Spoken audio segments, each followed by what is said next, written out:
the U.S. Air Force considering the retirement of the Boeing F-15C Eagle. Lockheed Martin's stealthy fifth-generation F-22 Raptor will be the only air superiority fighter in the service's inventory. While there is no doubt that the Raptor is far and away the best air superiority fighter ever built, the U.S. Air Force only has about 186 surviving Raptors in its inventory. Of those 186 remaining Raptors, only 123 are combat-coded aircraft, with another 20 that are classified as backup aircraft inventory machines. The rest are test and training assets.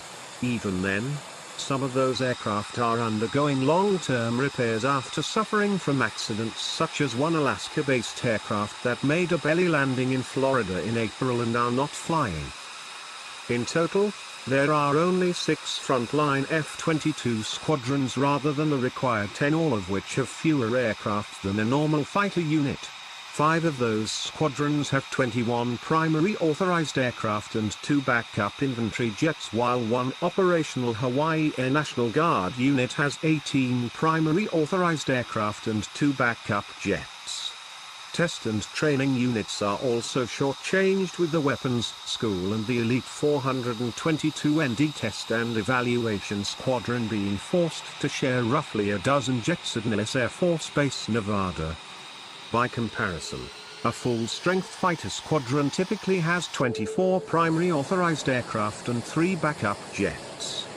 This is the model that is most efficient to ensure smooth and cost-effective operations at a fighter squadron, and is standard for the majority of F-15, F-16 and F-35 units.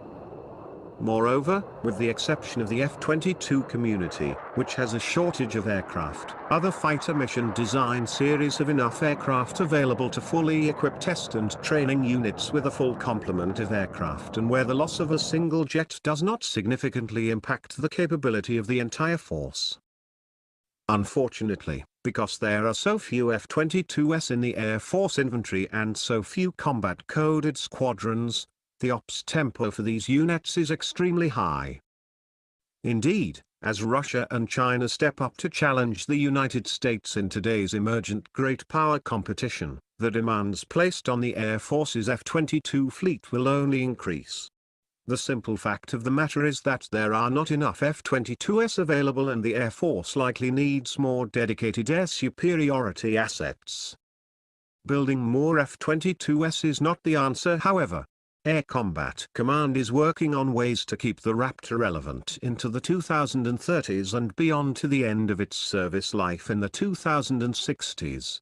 That being said, the F-22 will be increasingly challenged by enemy forces as time goes on, as new air defenses and new fighters emerge from development.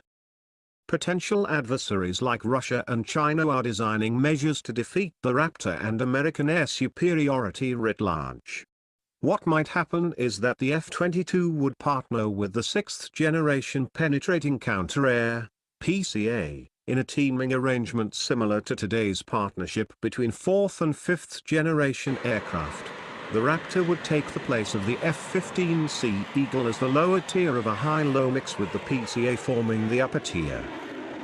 When the PCA comes online, it will be designed to operate and be interoperable with 5th-generation aircraft such as the F-22 and F-35. Tom McIntyre, a program analyst for F-22 requirements at Air Combat Command, told the National Interest some time ago. There will come a time, whether it is 2030, 2040 or 2050, when the F-22 will be kind of like a 4th-generation aircraft today. The Air Force needs to get on with developing and fielding the PCA as soon as possible.